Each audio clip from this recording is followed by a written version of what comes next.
Namoni bato ebele bazaki lobi na stade. Bakei koyamba ba joueur babini mikomboso. Bakonzi ya mboka na basila bango bakobina mikomboso. Mukomboso ezali eloko ya balabala. Bamemi yango esika ba autorité. Oh lelo mati transport na matete. Ba autorité bakobina mikomboso. Po bayambi ba joueur. Donc on komona ete mbongo ya mboka bazali ko luka kozwa ko soutirer mbongo ya mboka ko sala ngo du n'importe quoi na mituni motuna. Toleki na Coupe du Monde, toleki to nonu. Bato balingara football lokola maître Falman balobi on toleki na lutte. Ah. Mais comment est-ce que selon l'information, il paraît balongoli 5 millions na caisse ya l'état pour être bon organisé loko basala ki na stade de Martyrs. Combien? 5 millions. Ah non, non. 5 millions. 5 millions. Ah, pendant que bas sinistré bazole là. 5 millions. Jamais beaucoup celibango. Beaucoup 5 millions. Ndeko John. Terme wana na kishino ezanini. Tokei. Na kishino ezali escroquerie. Te. Lobasco traduire en na kishino. Mission. Oh. Mission. Ezali escroquerie à monene auto comment sous régime yandeko Félix Tshisekedi Tshilombo. Ça c'est fort. Celui qui va fan. Mais ici, c'est là ba fan no mingi ba na dikosi makati. Autant vous le babo zo décourager ba. Je te dis la vérité. S'il vous plaît. Mon pas dit ça. C'est là. Bandeko ba olanda ngai. So balobi azaka pemme au CP so abia azaka mwindo silikite. Ba abia azaka libumu au siliki azaka tolo maso. Bandeko anga ata soko zala dikosi. Komuna pas cité. Dikosi na ope goza qualité na.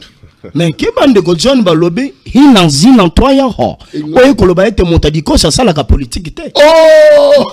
Ça c'est pas. Bandele lo wa. Hinanzi na toya ho. Monta dikosi sala ka politique te. Po ete makanisi no sengeli avancer mboka ya rezonga bobele na sima. Na dikosi. Na ndenge ya exactement. Nini bandele lo wala. Hinanzi na toya ho. Oh! Monta dikosi sala ka politique te. Ça c'est fort. Très bien. Elingi koloba bandele lo kwala tete bandela pola bala ning nong zinoncio. Oh oye koloba ete soki moto go sala malamu esengeli ko encourager yango ngai na ko encourager mwana mboka John Kabamba kende liboso moto a intimider yote tozali na mboka oyo soko meiko bimisa mutu boye baguru babimi kasi soki baguru babimi to kotindela bango pe ba soterel to kotindela bango mabanki balanda bango parce que bakoyi ko luka ko kanga o ezali vent o ekomema muta kende liboso te ndeko John na ye awa na se ya mbula na pasi pe mawa na pasi pe mawa c'est-à-dire nazali komitu na mutuna papa Etienne bisika alali papa Etienne azali na kimia ya komona lolenge nini candidat ya mama Daniel Bumba botika Bumba Vanda pardon botika te s'il vous plaît te soki na la kisio soki na la kisio chaussette na lati te okomona ete na poto pe mai na poto pe to ezelo kola ah te to le kisai ezelo kola ndeko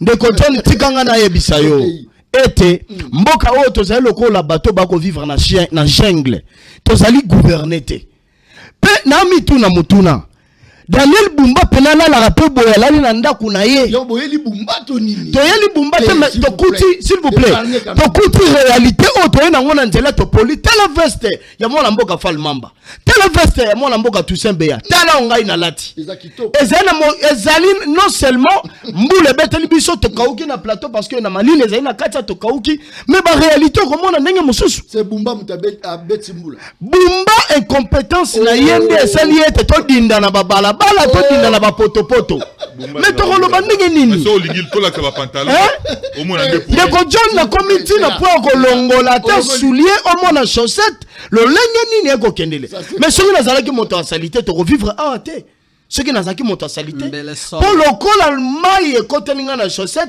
ce qui n'a l'ongolo roloba oh to bien en tudiki nungi biso bayombe donc na ko le bela oh été mboke ko kende mabe ndeko Bumba a ko sala effort moko te pour la ville province de Kinshasa voilà selon yo non selon les Kinois voilà la pression na koloba non c'est il est de notre droit légitime ya kolobe la Kinshasa pour to ko vivre la Kinshasa étant siège des institutions ndeko Bumba aïe incapable. C'est-à-dire que Naïom vaut mieux Ngobila que Bumba. Non, écoutez, s'il vous plaît, s'il vous plaît, je ne vais pas parler de Ngobila, je ne vais pas parler de Bumba. Ici, je parle de la République démocratique du Congo, notamment la ville-province de Kinshasa, qui a un dirigeant, Ouazali, soi-disant le premier citoyen de la ville. Pas soi-disant, écoutez, premier citoyen. Il faut accepter. Balabala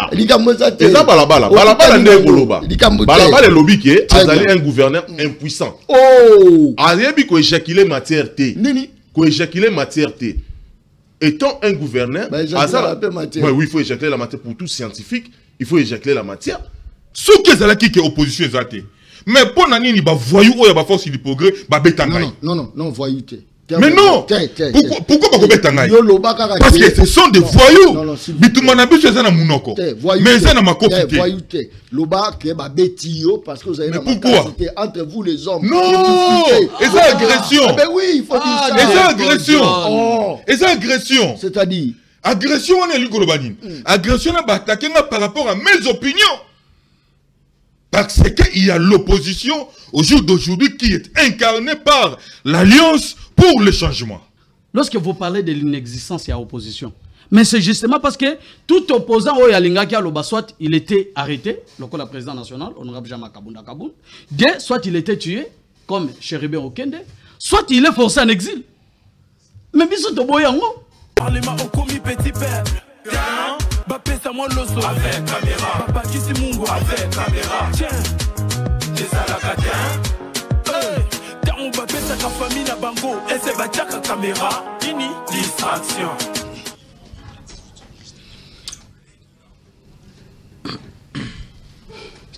Très bien. Mokolela mo nabino balandi une très grande émission na dimension ya continent d'Asie, émission nangai, émission na yo, émission ya population congolaise en général. Merci beaucoup pour la confiance au Bozaropé, ça un journaliste non professionnel mais très efficace. Balabala ndemo konzi, est-ce que balabala zu courant, balabala zu mai, est-ce que banzela na balabala bongi, est-ce que balabala a se retrouver? Pourquoi Batu ba neglijaka balabala nde peuple bande ko ngai mvula o ebeti et du biso na boulevard mais botala degré au boulevard et zindi na mai boulevard et zindi naza koloba embouteillage total bande ko nga toza koloba toza kotuna qu'est-ce qui ne va pas en République démocratique du Congo?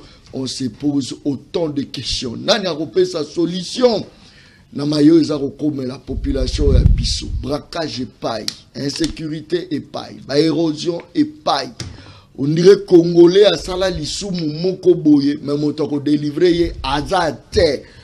En tout cas, franchement, émission Mokolo Malilo, vous allez pesa mboa boyi, parce que c'est une émission spéciale. Les gens se posent des questions. Ba opposant ya biso bakenda wapi? Batikala ba opposant kaka ya TV ya meeting baza wapi toza kotuna. La rue est abandonnée. Nani a sauvé balabala? Nani? Bato belé baza ko sauver ba famille na bango, baza ko sauver parti na bango, mais nani a ko sauver peuple? Balabala daza ko répéter balabala. Aza otala ngalobi na bandi lisusu na bandi. Ça c'est très bien. Je crois que ma sortie médiatique et salami est belé. Fayoulo à lobby. De l'autre côté, leader est belé lobby pour ne pas citer Combo actuellement. Mais biso tout Hollanda qui sortie médiatique.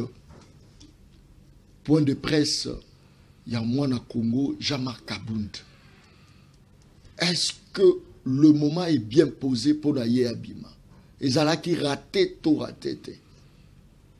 Trop bête à l'isolo à la mokolo malelo. La katia plateau émission Le Peuple Parle. Trop bête à moi. Mais tous les ans retournent à ma épelé. 2028 il y a ngolo. Ngongango ba kakoluka balabala. Ngongango ba koma ba papa social. Matembela simandaku. Ba misusu ba mibenga soki ba soso. Biso toza ba soso. Mais tant que peuple a dinda soso a insulté. Soso a commis pigeon à Pumbu à qui. Trop bête à l'isolo ana mokolo malelo. Na katia plateau émission. le peuple parle. Ça c'est fort. Nazola bino banani. Nazola bino les généraux. Oh lelo baza ça l'actualité. C'est vrai, ce sont de jeunes. Mais les opportunités au benga ya ko benga bango la kati ya plateau ya mokolo malelo. Poto meka moi ko beta li solo na kati ya plateau ya émission Le Peuple Parle. Les 4 généraux. Bazalanga la kati ya plateau ya émission Le Peuple Parle. Tout ça dans ndeko Fall Mamba. On est quand même habitué à plateau là ngai. Ndeko mbote na yo. Mbote mopanzi sango. Mbote pe na ba kongomani nyonso ba Rolanda biso de partout. Et puis mbote pe na président national, à savoir Jean-Marc Kabound à Kabound.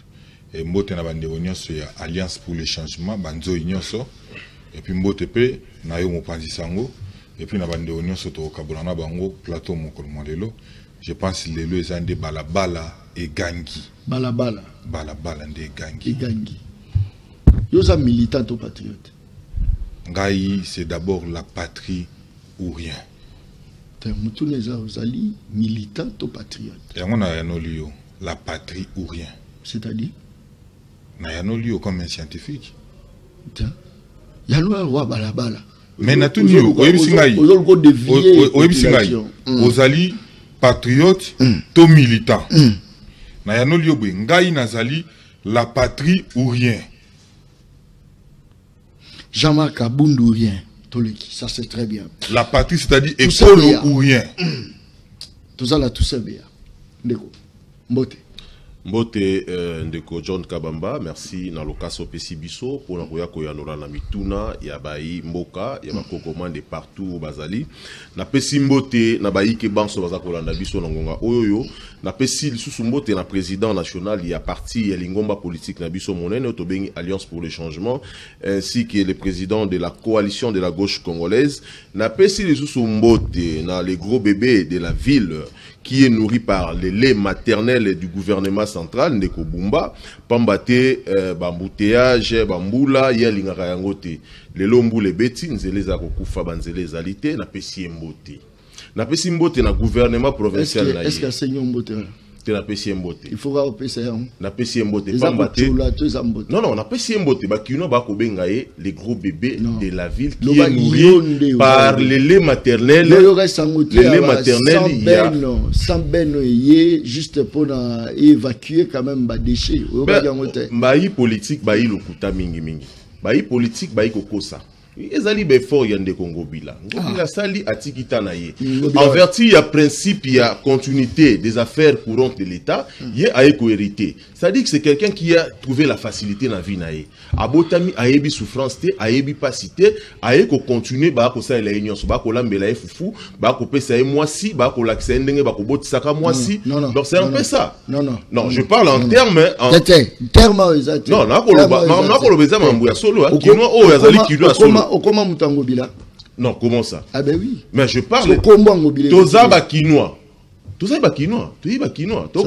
Solo. Ça c'est fort. Il y a des images. Il y a des images qui parlent lorsque Ndeko Kokendaka Atiki Ben Naye Oyo Basalelate, il y avait un contrat de la ville, même Ndeko Chilombo. Il avait affirmé ça à l'issue d'une vidéo à Lubaka Yango. Il y avait une société le nom m'échappe comme ça, mais il a dit ça. Il y avait des images qui prouvent Ndeko Bumba a causé l'effort mon côté pour la ville province de Kinshasa. Voilà selon eux. Non, selon les Kinois. Voilà la pression. Non, il est de notre droit légitime. Il y a la Kinshasa. Pour qu'on vivre à Kinshasa étant siège des institutions. Ndeko Bumba a eu incapable. C'est-à-dire que vaut mieux Ngobila que Bumba. Non, écoutez, s'il vous plaît, s'il vous plaît, je ne vais pas parler de Ngobila, je ne vais pas parler de Bumba. Ici, je parle de la République démocratique du Congo, notamment la ville-province de Kinshasa, qui a un dirigeant, Ouazali, soi-disant le premier citoyen de la ville. Pas soi-disant, écoutez, premier citoyen. Il faut balabala. Balabala lobby qui est un gouverneur impuissant. Oh! Ayebi ko éjaculer matière T. Ko éjaculer matière T. étant un gouverneur, oui, il faut éjaculer la matière. Pour tout scientifique, il faut éjaculer la matière. C'est un mot français. On a inventé. Oui, éjaculer bimisa matière oyo autant oyaki na programme na état gouverneur la qui sait biso que ozala makambo faut pesa. Il faut éjaculer matière. C'est un impuissant. C'est un impuissant, il ne sait pas éjaculer la matière. Non, l'impuissant c'est un mot français. C'est ça que ça nous parlons, c'est l'une des raisons pour la Colombie la makambo Italie, Mboka Italie Kinshasa. C'est pour na yo capitale, rien ne marche. Rien ne marche. Il y a des routes qui sont bloquées ici et là. Et est-ce que Ndeko John Kabamba, c'est toujours important. Il y a que ça la banzela où ils allaient bétonner ou encore bitumer. Bitumage, ils allaient période de laps de temps. Ils allaient faciliter circulation. Donc, c'est vaguer dans l'occupation librement. Nous avons en otage. Bolingo ça la béton, alors que béton a bien 10 mois, 12 mois, 24 mois, une année. C'est là qu'Abamba c'est 2 ans. Ça, c'est pour que ça les 2 ans. Et si déjà les biso 8 mois, il y a un et l'eau comme on ça les maté. Et que ça les maté. Surtout que il nzela kabinda, au comme on est l'eau que ça les maté. Ok, il nzela nyoso bango bakangi. Il y a rien qui est en train d'être fait en ce net moment. Donc, voulez-vous que ton numéro a passé par ça la banzela, on va savoir le sentiment na bango presque à ça vous y a mon kangami. C'est les alités. Donc, ce qu'il y a triomphal, l'élo a entré sorti parler du peuple Willery, au comme on a embouteillage monstre que ça les mains. Nonobstant que ça les recours na bande qu'on a biso il y a plutôt pour nous sinon dans FRDC mais il y a toujours rien. Il y a un problème sérieux qui se pose dans la situation dans mon épée battu à transport à baeli biso to futa mikanda. C'est là. C'est grave. J'ai là.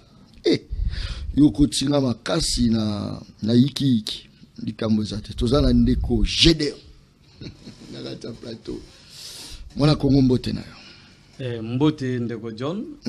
Merci pour l'invitation. Tango nazwa kimbela na yo il fallait que tobima. Le patriotisme oblige. Militantisme et patriotisme. Non, écoutez ndeko John. C'est l'amour du paysan bolingo mboka ndé pousser biso to intégrer militantisme actif. Voilà. Mais na militantisme tozo salani. Tozo bunda pona mboka. Ngana za membre ya opposition. Dans l'opposition on ne paye pas. Mais qu'est-ce qui peut pousser quelqu'un à intégrer un parti de l'opposition si ce n'est pas l'amour du pays? Donc patriotisme. Elle peut pas yo s'adhérer. N envers qui? N contre bateau baza au Kambabiso. Il ne faut pas confondre l'adversité politique na haine viscérale. Il y a une nette différence. Ceux qui s'engagent dans l'opposition, même la loi sur l'opposition politique en RDC reconnaît ça, la Constitution en parle. C'est parce que Nangambo tozali kota la tomoni ke eloko ezali kotambola te. Te, waliza NT. Eloko ezali kotambola. Ndeko John, ça fait combien de temps? Pendant que Batmusu ba évolution ezali. Ndeko John. Yo na motema mabe na yo zoloba N. Ndeko John. N na yo zotinda oloba ke rien ne marche. Ndeko John. Namoni obandi ngambala boko. Na sisaki ata kopesa mbote te. Na kosisa kopesa mbote na ngai, mais na répondre yo. Bunagana. Parce qu'un État, la première mission d'un État, c'est sécuriser ses citoyens. Bunagana est occupé, ça fait combien de temps? Goma est occupé, Bukavu, ça fait combien de temps? La première mission, donc dans l'architecture institutionnelle, mission Nayango, Yaliboso, et Zali ko sécuriser, Banamboka ko sécuriser na territoire. Les lois Zali, c'est le cas? Ce que Tokozana Bango. Faute Faute Oh, mais l'affaire de tout le monde n'est pas la faute revient à M. Tshisekedi. Tikangana Pesana Nombote Nangai. Na l'incontestable. S'il vous plaît. Na Rozo Banga. Na yebisa ki o balabala. Bilobo sakananka. Nazali Golanda. Likambozate. Olobini. L'affaire de tout le monde n'est pas pour un individu. C'est un individu qui détient l'impérium, la décision sur ce qui doit être fait dans ce pays. Un seul individu qui est une institution. Il s'appelle M. Félix Tshisekedi. Donc tout ce qui ne marche pas dans ce pays, c'est lui. On a devoir à un citoyen. Je connais les devoirs d'un citoyen. Ezani. Ça n'a rien à voir avec prendre les décisions en ce qui concerne la sécurité. Non, non. Yopé. Devoir de Zanini. Le rôle à Mboka na biso eza occupé. Eza roya ko diaboliser. Eza roya ko diaboliser. Premier devoir yango na bimbi. Parce que je ne dois pas être un citoyen passif. Oh. Ndeko John. Il faut tobima to lobat. On fait des propositions. La plupart d'ailleurs des propositions n'a pas décision oyo peut-être ndeko Chilombo aluki acha cohérence na maramunae. La plupart a ba proposition ou pas leader nabiso honorable Jean-Marc Kabunda Kabunda, l'incontestable fils idéologique. Okineni place wanu Mathilde ro Emelia. Ezali Bosolo. Na yebiso que militantisme oui. Parce que nous devons faire le militantisme mais animé par le patriotisme. Parce que ceux qui ont animé par patriotisme, mais aux autres salés l'autre, c'est que olingi mbokate. Donc biso to s'engager na militantisme wana. Na ndenge moko ya bien, ya kosunga mboka, ya kobima ya koloba, ya ko reprocher. Oyo to moni ke ezali ko tambola te to reprocher to lobi kité tel ezo tambola te. So to moni ke auteur responsable c'est un tel. Biso me la maïté. Oh, te papa. Au sopi pétrole au refuta maïté. Ça c'est fort. Te au refuta ka pétrole. Donc si c'est toi l'agent causal, ya makambo ezo salima biso me la maïté to biso ke ndeko tel. Ya ngona biso ke ndeko Chilombo c'est bien lui le responsable. Il y a des responsables. Non, le peuple n'a rien à voir avec population ça. Et d'ailleurs avec ces tartes, il y a dictature ils a imposé les lots. Le peuple ne participe à rien. Oh.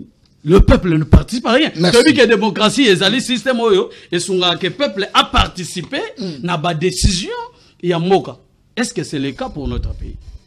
Merci beaucoup. Au moment où il y a l'Assemblée nationale, il faut moutoir démissionner dans le gouvernement, désigné par l'autorité de référence. Vous comprenez que rien, il n'y a même pas de contrepoids. Il n'y a pas de contrepoids dans ces pays contre ceux qui sont là. Et bon, on sera compétent. Non, on sera compétent. Yotangina. Ndeko Chilombo. Nalobi bongo moto ba démissionner pour les lois comme président. Donc dans l'Assemblée nationale, batuyon sona baza compétent te ka oya wuti kuna. Et bon so ba bizengi. Ah. Ça c'est fort. Bandelo. Donc merci beaucoup. Ça c'est très bien. Merci beaucoup. Merci beaucoup Bandeko Baza Rolanda Bisso déjà ba message déjà beaucoup tisa ba message beaucoup na ba question oza balabala pas intimider biso te.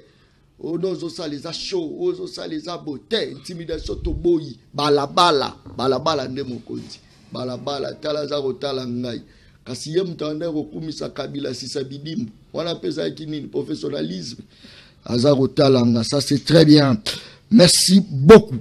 Tozana ndeko José Mbumba mwana Kongo mbotena mbote mingi ndeko John pe matondo mingi na lokasi opesi biso pona koya ko solola o ezali ma ya mboka na biso République démocratique du Congo esengeli koyeba ngo ete ba Congolais balabala evandi na minute oyo muto meka ko simba chaîne te tina minute tozo solo la boye bawo baza wana na 10e mairie bazo tala balabala oh bawo baza na 11e mairie ba ko tala balabala na minute oyo milinge ko matalikolo mais misu na bango ezali likolo ko tala balabala oh ezali na adage moko chinois lo baka non sinon ah yope adage dinois elingi koloba bandele lokwala tete bandela pola balabala non oh oye koloba ete soki moto ko sala malamu esengeli ko encourager yango ngai na ko encourager mwana mboka John Kabamba kende liboso moto a intimider yote tozali na mboka oyo soko meiko bimisa mutu boye baguru babimi kasi soki baguru babimi toko tindela bango pe ba soterel toko tindela bango mabanki balanda bango parce que bakoyi ko luka ko kanga oyo ezali vent oyo ko mema muta kende liboso te ndeko John na ye awa na se ambula na pasi pe mawa na pasi pe mawa c'est-à-dire nazali komituna mutuna papa Etienne Bisika alali papa Etienne azali na kimia ya komona lolenge nini candidat ya mama Daniel Bumba botika Bumba Vanda pardon botika s'il vous plaît soki na la kisio chaussette na lati okomona ete mai eza lokola awa te eza lokola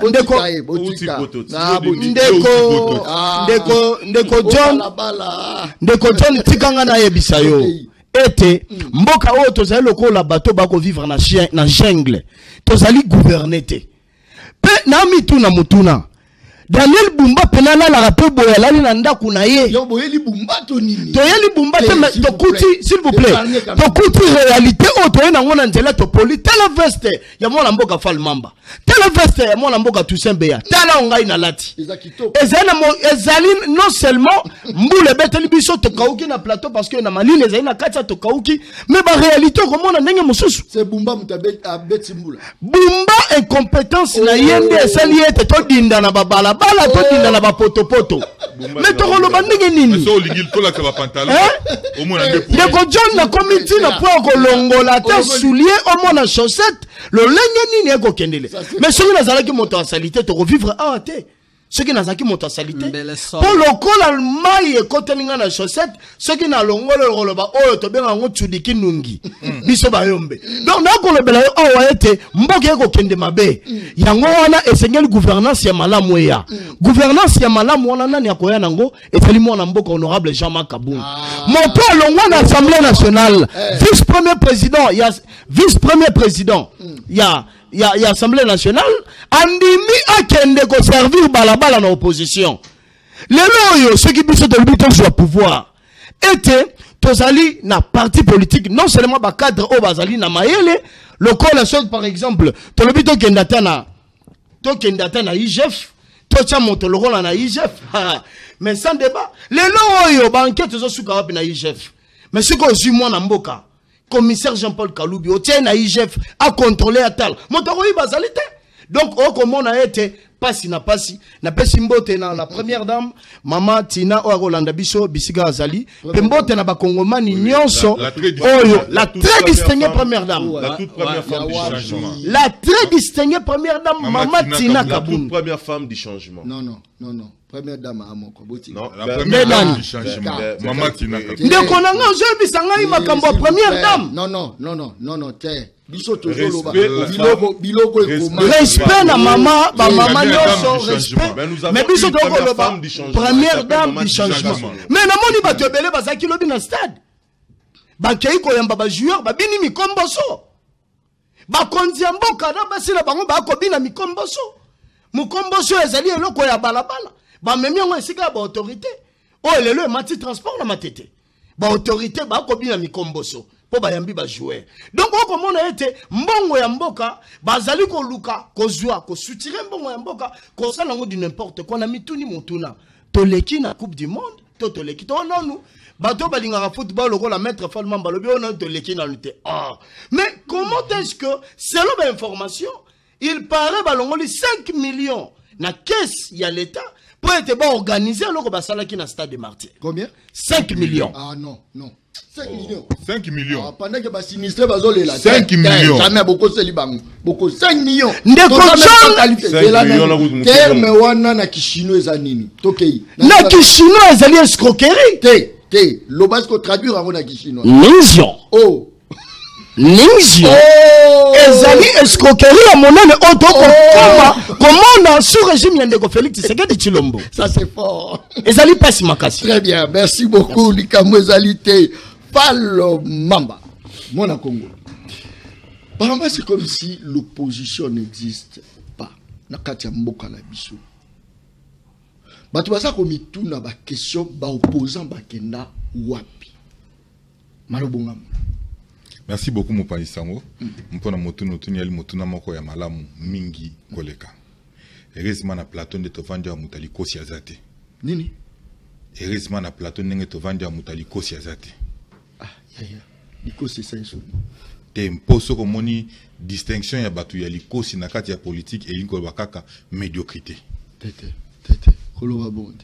Est-ce que ba fan mais ici c'est là ba fan no mingi ba na likosi makati. Oui. Autant vous lo ba bozo décourager ba. Je te dis la vérité. S'il vous plaît. Mo pas dit ça. C'est là. Bandeko ba olanda ngai.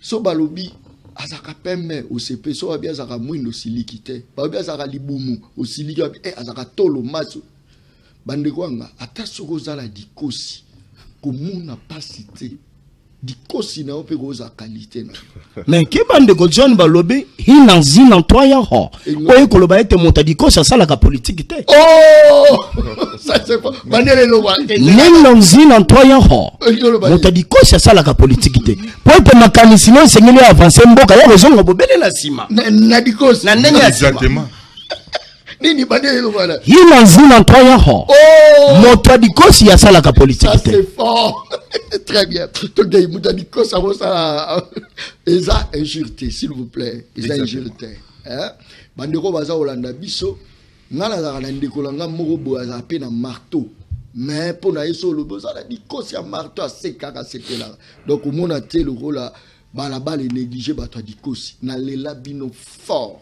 Si tout bateau dikosi, ça c'est très bien. Okay. Merci. Moi pas dit ça.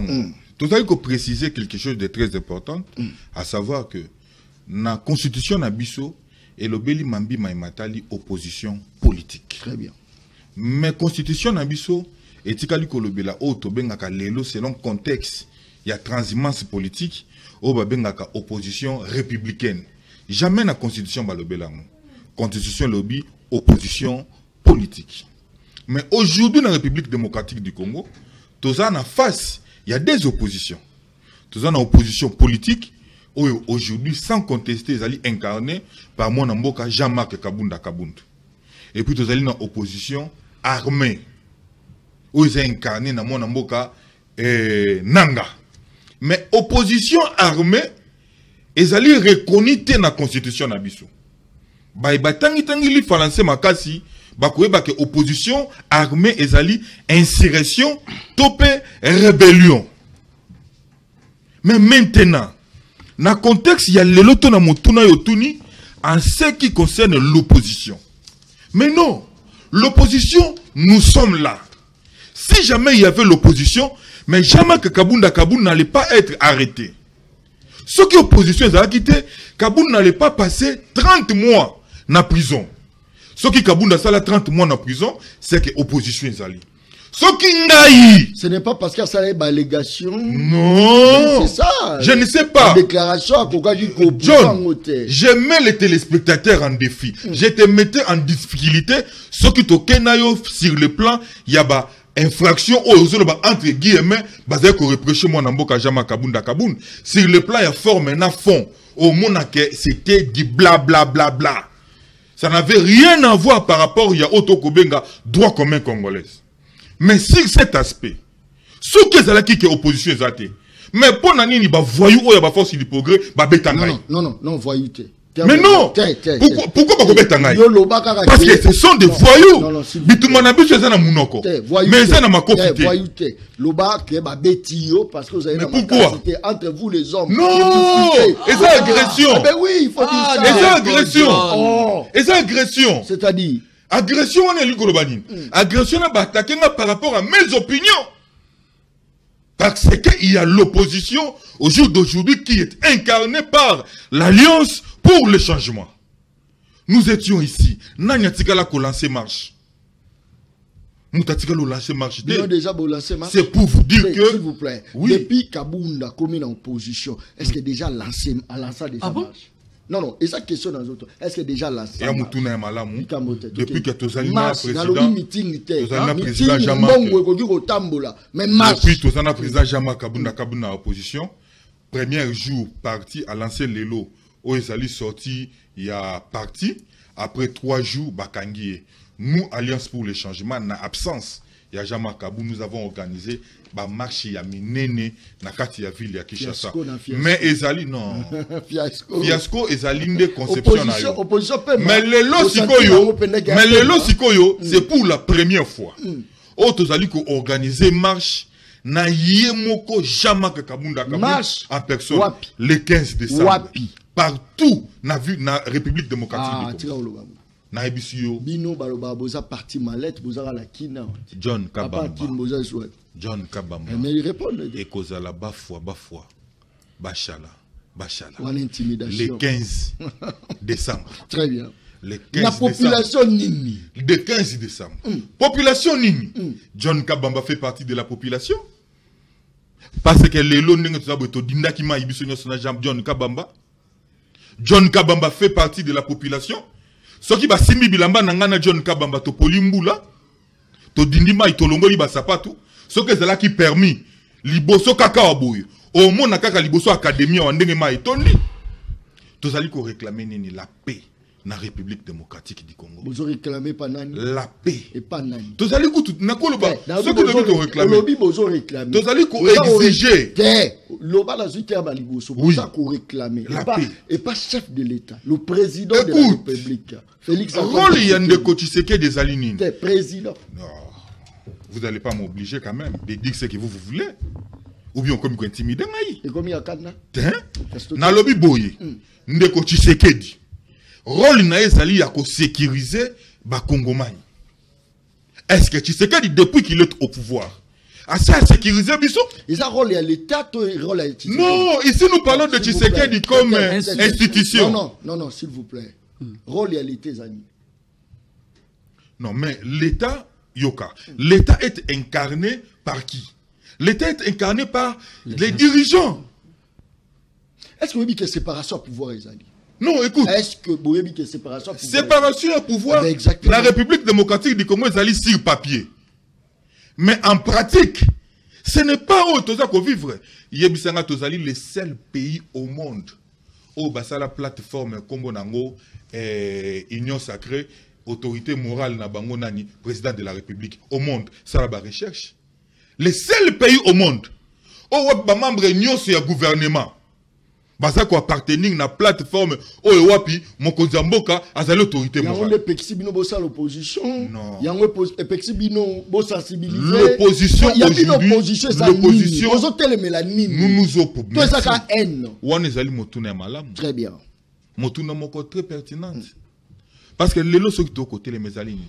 Ezali incompétence notoire. Yande ko Tshisekedi na bokamba miyamboka. Incapable de sécuriser le peuple congolais. D'ailleurs, je vais te choquer.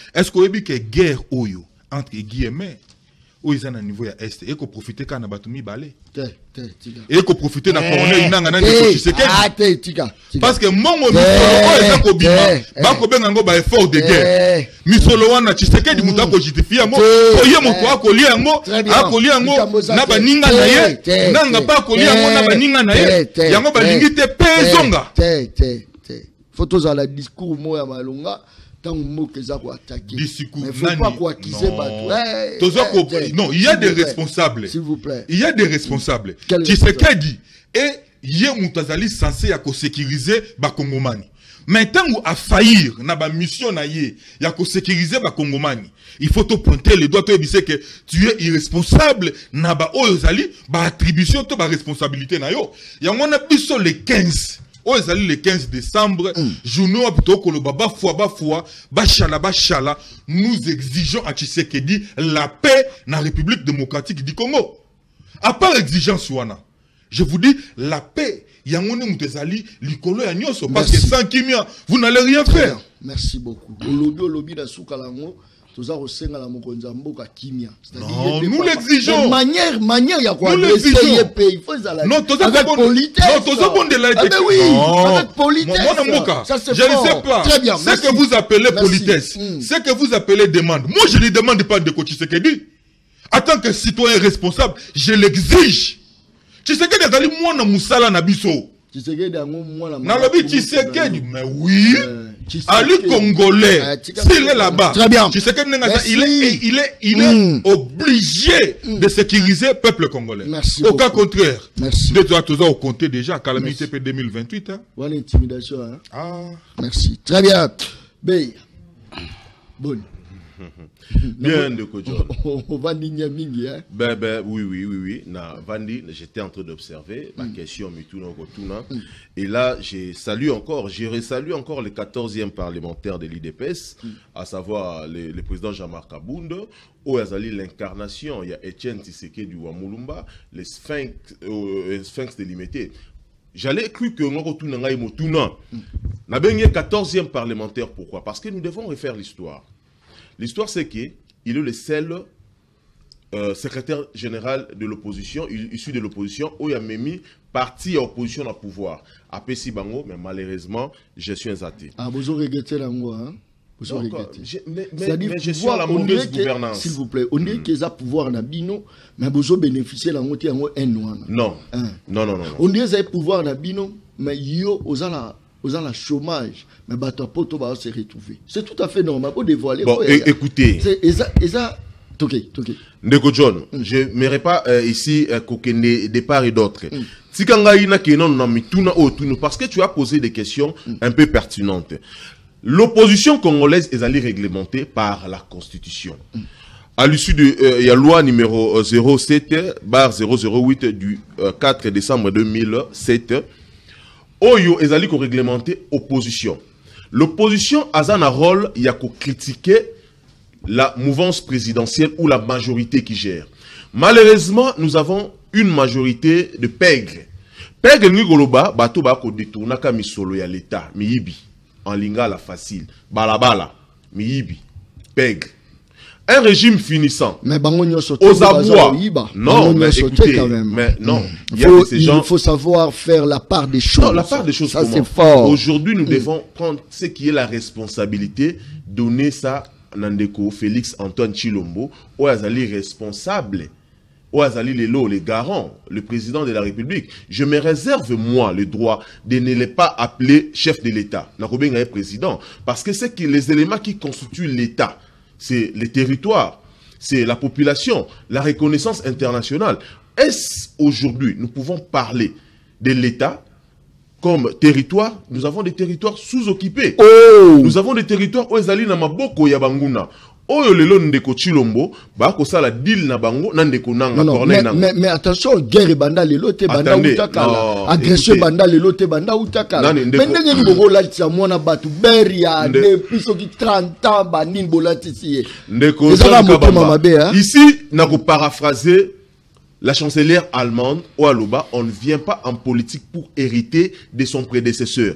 On est censé supposer connaître les problèmes ou les désidérata de la population. Lorsqu'on vient pour réclamer les suffrages universels, on est censé connaître les problèmes. Les vrais problèmes, il y a souche. Il y a Congolais, il y a na Faubourg, il y a na Bokandanga Kuna, il y a na Mbandaka, il y a na Ilebo, il y a na Chikapa, il y a na Kikwiti.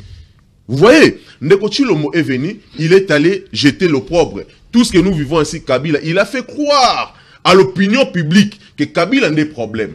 Alors aujourd'hui, tel qu'a dit le président Jean-Marc Aboun, il ne peut pas faire, nous ne pouvons pas faire, nous aujourd'hui Congolais, nous ne pouvons pas faire un procès contre Joseph Kabila, mais contre Tshisekedi. Pourquoi contre Tshisekedi?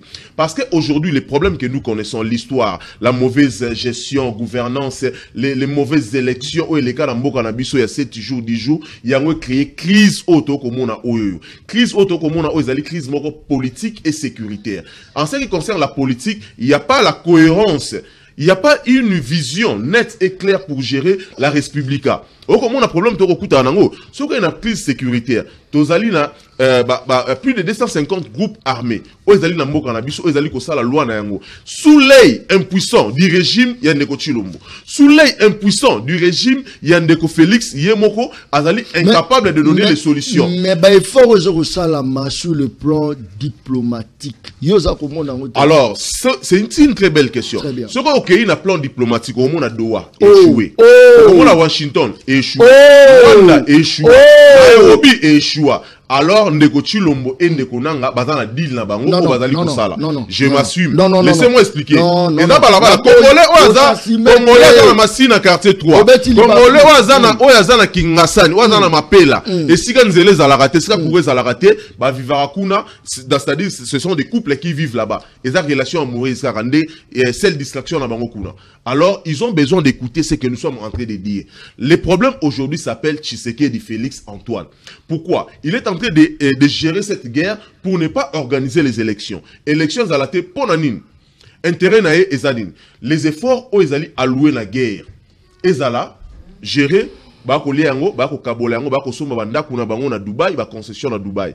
Alors ndeko nanga obike ndeko John s'il vous plaît. Obike parti na chité awa. Parti o nanga ko gérer lelo oyo. Ezali plus grande que la Belgique et le Rwanda.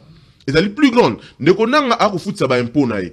Ako futsa ba taxe na ye. Population ya est ezali ko souffrir. Mais condamner bango au lieu de condamner les chefs de l'État. Non. Mais condamner pourquoi on est chef de l'État? Pourquoi on est président de la République? On est président de la République pourquoi? Pour restaurer la paix. Donner les Congolais ce qu'ils réclament, ce qu'ils veulent. La paix. Ndekonangai John na comme soba ndekobana Nord Kivu, Sud Kivu, baza ko passer ba moment moko ya mabe na vie na bango. Au nom de ba vivate depuis la République démocratique puisse exister. Ndeko Chilombo en est l'auteur. Alors ici, il est question que Ndeko Chilombo a conscience de trouver un accord de paix entre Yé et Nanga pour que nos populations vivent dans certitude, vivre dans espoir. Les autres ont reproché de la mauvaise gouvernance. Donc, c'est-à-dire que nous avons perdu même le pouvoir d'achat à l'hauteur de 40%. Ndeko Chilombo, c'est l'incompétence inouïe et notoire au sommet de l'État. Il y a des gens qui viennent faire leur premier stage au sommet de l'État. Basé Belé, gouverneur à banque, ou à Messo, stage au sommet de l'État. Des apprentis petits sorciers, s'il faut dire ainsi. Non, il ne faut pas dire ça. Très bien. Ce sont des mots qu'il faut... Très bien. C'est des gouvernements. Conférence de presse organisée par mon Congo, Jean-Marc Kabunda. Apparemment, c'est comme si habité à côté. Apparemment, c'est comme si population a zappé en haut. Apparemment, c'est comme si il n'est pas commis que jouer rôle et à Bangouna Mboka. Merci Ndeko John pour la question. Une très belle question d'ailleurs. Namoni Oyebi Nayo Oyo Baïfe Oyo point de presse ou conférence de presse, il y a président national honorable Jean-Marc Kabunda Kabund et Salaki. Mais je pense que les amours semblent à Mouké. Les amours semblent à Mouké. Point de presse wana et Salemi na moment moko il fallait que ça se passe. Parce que lui a été jaratan. Biso tokenda na code de déverrouillage. Oui bien, IDP c'était kala qui vide et ça na motulisu ce qu'on a dit. Jean-Marc Akenda na code depuis longtemps. Il fallait qu'il le fasse parce que ba kongomani nyonso bazaki na ngo besoin. Il fallait qu'il abima. Ba monier na posture na ye, oyo ya ba proposition, oyo ya salaka. Le gouvernement de la République, pouvoir incompétent, et qu'on profite na yango pour y en œuvre. Il vous souviendra qu'il a proposé qu'il fallait qu'il y ait, bien entendu, des solutions à deux niveaux. Premier niveau, à niveau international, entre le Rwanda et la République démocratique du Congo. Alors qu'il y a proféré des menaces ici. Gama kolala lisusu nanda kuna yete. À partir ya Goma, toko atteindre Kigali. Souka tomoni na conférence ako senga pardon avec sebiso nyonso soni non asenga pardon non Ndeko John ezali boso ya mabeto lobby ya malamu voilà lobby. Il fallait qu'il sorte à sali ba proposition o ezalaki importante et puis na moi inquiétude o ya sur le plan sécuritaire sur le plan économique et sur le plan politique. Parce qu'actuellement il y a que 3 leaders. 3 leaders vous dites. Yokangati. 3 leaders. Il n'y a que 3 leaders. Ok. Il y a l'institution président de la République, tout ça la Joseph Kabila, tout ça la Martin Fayoulou. Ok. Binosko Bozala Nani. Merci. Boza Wapi. Parce qu'en réalité, il faut s'allier à 3 personnalités. C'est une obligation. Oh! Et c'est une obligation. Donc, Bisso Toya politique, pour toi s'aligner de Nassima Moutou. Dans toutes nos questions. Depuis 2022. Mais parce que Yom Moutozo affirmé. Première question. Depuis 2022 jusqu'à ce jour, parti politique, ni y a opposition et ça les marche dans le terrain. Depuis 2022 jusqu'à aujourd'hui 2025. Parce que dans le PSA 2022, par rapport, il y a date d'arrestation du président national honorable Jean-Marc Kabunda Kabunda. Balinga qui est sous opposition dans beaucoup de côtés. Lorsque vous parlez de l'inexistence, il y a opposition. Mais c'est justement parce que tout opposant au Yalingaki à soit il était arrêté, le président national, honorable Jean-Marc Kabunda Kabunda, soit il était tué, comme Chéribé Okende, soit il est forcé en exil. Mais on va exister. Nous avons organisé plusieurs marches. Et SIDA a organisé combien de marches depuis 2022 jusqu'à aujourd'hui? C'est ça les questions qu'on se pose. J'ai beaucoup de respect envers le président national de l'ECD, le président Martin Fayoul. Mais la réalité, depuis 2022 jusqu'à aujourd'hui, c'est combien de marches qu'ils ont organisées. Parce que la capacité des partis politiques de l'opposition se cache dans leur mobilisation, leur façon de tenir devant le pouvoir. Vous êtes avec Kabila, vous êtes avec Kabila? On n'a pas intérêt d'être avec qui que ce soit. Oh! Nous avons une voix. Je vous dis qu'on fait des propositions. Oh, le président national a ôté que ça là. Et puis, tu vas pouvoir profiter na yango. Alors, Ndeko John, il faut tout l'entendre. Kabila, s'il veut faire l'opposition, qu'il revienne au pays. Parce que quand on est fort, on ne fuit pas, on reste au pays. Je pense que Jean-Marc Kabound est fort. Tu penses que Kabound est fort? Voici la force de Jean-Marc Kabound. Apparemment, c'est comme si voici Nazo démontré Léo force à Jean-Marc Kabound. Rapidement. Il a été en prison, arrêté pendant 30 mois. Est-ce que Boyoga est allé là? À quel hôpital? À Kimate, à Vanda. Yomo koza témoin, il y a un nombre de manifestations au bassin à Kachamboko contre Jean-Marc Kabound. Il a tenu la tête, il est resté. Malgré les menaces nyonso, même des menaces de mort ont été proférées, même à notre rencontre. Bisson Tovandio, tous les menaces de mort. Mais on est là, on a tenu, on n'a pas fui. Aujourd'hui, il est là dehors. On a organisé, on a mis en place une machine politique. Je viens de vous dire que Tokenden a code de déverrouillage. Alliance pour le changement. Une alternative crédible à un échec à Félix Tshisekedi. Alors, ce qui te montre que l'État qui devait être géré, Ndenge, État moderne, ils allaient se gérer, ou être géré, tout le monde que Bazali Kokamba yango bienté. Il faut sortir, il faut le dire. Yango Yokaki, Abimaki Alobaki, il a reproché pas mal des questions, il a parlé pas mal des questions qui concernent la sécurité. Il n'y a absolument rien sur terrain. Comme la biso kimia. Tentative union il y a qu'à résoudre le problème. À partir de Nairobi, Luanda, camarade de Kunangai, tout ça, Doha et Washington. Tina résolution auto, c'est là qui cause 2773, il y a conseil de sécurité. Tola ici, Tola lipongi. Alors que Banderonabiso Bazali Kokufa na Est. Très bien. Merci. Je vous rappelle qu'un État a 3 intérêts capitaux. Le premier intérêt, ce sont des intérêts politiques. Oyo tozali kokuta sécurité, il y a peuple. Ça, c'est parce fort. que sans sécurité, on ne peut pas vivre. Il y a les intérêts économiques. Il faut qu'on l'andela. Combien de promesses nous avons reçues? Ça c'est fort. Les intérêts, il y a les intérêts politiques. Ça c'est fort. Il faut qu'on sécurise Banamboka.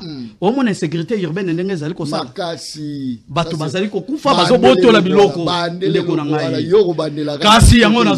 intérêt économique. Il faut qu'on veille que Wanamboka a assuré moi sécurité alimentaire, moi suffisance alimentaire, mais tout ça aussi un intérêt culturel. Il faut qu'on se sauvegarde l'identité culturelle. Très bien. Mais de côté,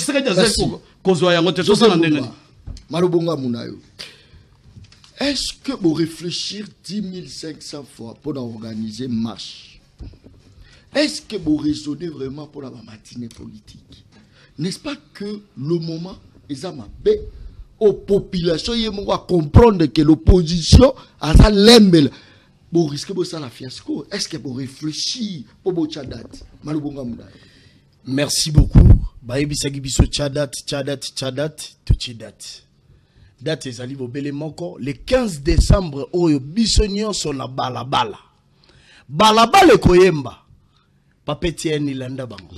Papa Etienne Landa Bango. Papa Etienne Landa Bango. Papa Etienne Landa Bango. Landa Fachi. Papa Etienne Landa Bango. Landa Fumba. Les 15. Papa Etienne Landa Fachi. Landa Fumba. Les 15. Mais quand John Kabamba nazali koyebisa yo. S'il vous plaît. Oh balabala. Oh balabala. Balabala ndeko Balabala ndeko balabala ndeko. Ouais c'est Michel balabala. Papa Etienne Landa Kabou. C'est ça balabala. C'est ça Bilo pe bongo comme le roi Musel Kindu. Papa Etienne Landa bango. Non non ici nous analysons. C'est ça quand ben Bilo. Mais nous allons répondre. Balabala. Non, tika. Liste banga rate. Ndeko John, je pense que Tozali Awa na kati. Tozali Awa ndeko Landa bango.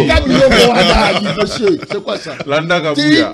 Tika. Landa Bumba. Respect. Landa Doudou-Famba. Non, respect moi. Oh. Tika biloko. Papa Etienne. Mais c'est pas qu'on respecte s'il vous plaît. S'il vous plaît. Tolobi boy. Papa Etienne Landa Bumba. Ndeko John. Pona nini? Papa Etienne Folandi. Tika biloko abotika papa. Nazoyo kelande Bumba mawa Papa Etienne Landa. Akokimela ndenge nini? Non, évitons ça, s'il vous plaît. Naero loba awa boy. Loba. Tant que le balanda bango, c'est-à-dire esprit à Papa Etienne Tshisekedi wa Mulumba ezala na kati ya Jama Kabunda. Jama Kabunda est le seul homme politique. Oh, Papa Etienne Tshisekedi wa Mulumba atikela gen kodia avant kende azo apese kodia lobi kodia oyo ndeko komema mboka na changement na mbongwana. Yango tozolo ba Papa Etienne alanda ba oyo bazali libanda ya idéologie na ye. Parce que oreko zala mwana ya boti mais ozali mosika na idéologie. Yango balobaka un fils politique azali différent d'un fils biologique. Donc Jean-Marc Kaboun c'est le seul fils idéologique et politique d'Etienne Tshisekedi wa Mulumba. Tant ozo kende a même na kata chambre haute. Alaki si les ABC politique atalisa lobi ete onde kopesa yo makambo pe ondo zali na clé ya komema mbongwana na République démocratique du Congo. Yango amonaki Jean-Marc Kabunda apesa ki ba idée o esengela ki po ete Félix Tshisekedi ayeba ko changer na régime na ye mais Félix Tshisekedi alinga kité. Entre autres, la réduction des trains de vie des animateurs des institutions. Pour la Jean-Marc Kabunda, mon lit, mon papa, Tshisekedi wa Mulumba, côté la qui est été balabala liboso, nyonso sima. Kiti ça, salaire à ba député, mbon wana ba so ba pesa ba enseigner, pour être ba enseigner, ba bazali ba balabala. Ça c'est fort. C'est ça. Donc, vous allez comprendre que objectif ya marche nabiso ezali pona ko kende ko réclamer. Tozali ko réclamer o ezali paix et paix durable. Ezala de pomba. O ba vande libiso ba lingi peso ngate na mboka. Pomba nanga na pomba Tshisekedi. Mais yangona. Na okate miso la brutalité hein. Non. Mais yo excusez-moi. Ndeko John Kabamba ezala de pomba. Pomba Tshisekedi na pomba nanga. Mais tika ngai na loba ba ida na ngai Ndeko John Kabamba. Balabala zoloba. S'il vous plaît. Oyebike oyiti outobeta mande. Oyobo Papa Etienne Landa bango. Landa bango. Nazo. Petit biloko, ce n'est pas bien. Très bien. Toko minga suka. S'il vous plaît. Dernier mot na. Tozali ko kene na suka. S'il vous plaît. Dernier mot ça. Tika ngai na silo. Tika ngai na silo. Tika ngai na silo ça. Matinée. Oh tika ngai na silo ça ide la ngai. S'il vous plaît. Ndeko John Kabamba tika ngai na silo ça ide. Na bandeko lo baba pomba parce que eza na débat. Eza lokola ba yokani. Yo kena kwa na yo, ngabe na kwa na nga. Yo liara ba minéraux ezali ko se produire. Kuna na Goma, bisika wana nyonso, za lokola président de la République ya kuna. Ndeko John Kabamba, c'est un grand danger. Merci. Le Congo ezali derrière danger moko ya balkanisation. Et sengeli balabala to éviter balkanisation. Yango moni biso to telemi pona ko exiger kimia ezonga na mboka. Ndeko Félix Tshisekedi, Jean-Marc Kabunda pesa ki conseil alobi ete kende ko solo la d'abord na niveau international, c'est-à-dire au yo na Rwanda na ezali sous médiation internationale pe okozonga na kati pona ko luka ko sala otebenga dialogue inclusif pour te bana nyonso mboka bavanda basolo le sika moko mais tokena Washington et pété tokena Doha et pété et solo nazako yebisa yo makambo eko kene malamu te yango wana Ndeko John Kabamba pona ko chiter nazali ko benga bana nyonso coalition de la gauche congolaise mokolo le 22 novembre 2025 biso nyonso samedi oyo na terrain à GD toko tambola na nzela parce que esengeli pe ezonga na este ndeko Félix Tshisekedi azali kozwa biso bana ya bebe bokotambola pe na bana na bino banani biso totambolaka biso nyonso na poto te ndeko Jama Kaboun c'est le seul homme politique au bakangi baluki bakanga su mwasi na ye po ete mwasi na kitaki na balabala. Papa Etienne Landaba. Ndeko Jama Kaboun, c'est le seul homme politique. Oyo bakangi d'une manière frauduleuse, mais balingi pe bakanga na mwasi na ye. C'est-à-dire, kudi antusu, kudi match. Bakangi papa, bakanga pe mama. Nada chinois ezali. Non somnion lo. Non somnion lo. Kudi antusu, kudi match. Bakangi Kaboun, balingi bakanga pe mwasi na ye. Oui, je prends la parole au nom de tous pour chuter, pour dire quoi, excusez, Ebolimbi Sangai, Bandego, Tozui Maloba pour la Kolobaboy. Samedi Oyo, na terrain GD, Tozali na matinée politique, nous na compte, il y a coalition congolaise. De la gauche congolaise. De la gauche congolaise. Coalition de la gauche congolaise. Oyo et Kosalema na terrain à GD na Lemba. C'est samedi. Alors le 15 décembre, les Ali marche. Oyo Toroya ko revendiquer ba droit d'abisso. Insécurité alimentaire, la mauvaise gouvernance. Tokobeng sara ba professeur enseignant. Excusez, donc ça na paye. Oui. Tozo ça la marche pour la population. Marche wana enseignant ozali mal payé. Aya. Tozo zelaye. Donc tozo zelaye. Na compte ya c'est-à-dire que na marche otokosala, tobengisi ba enseignant ozali mal payé, marginalisé. Population, il y a couche, il y a C, il y a Ntsele, il y a Maluku, il y a Mbandaka, il y a partout, parce que marche au sein de Manentani Mobimba. Nous sommes un parti politique qui est mieux implanté actuellement. La République, oui, très bien, très bien, la République démocratique du Congo. Mais ton côté, la démonstration, ça m'a dit.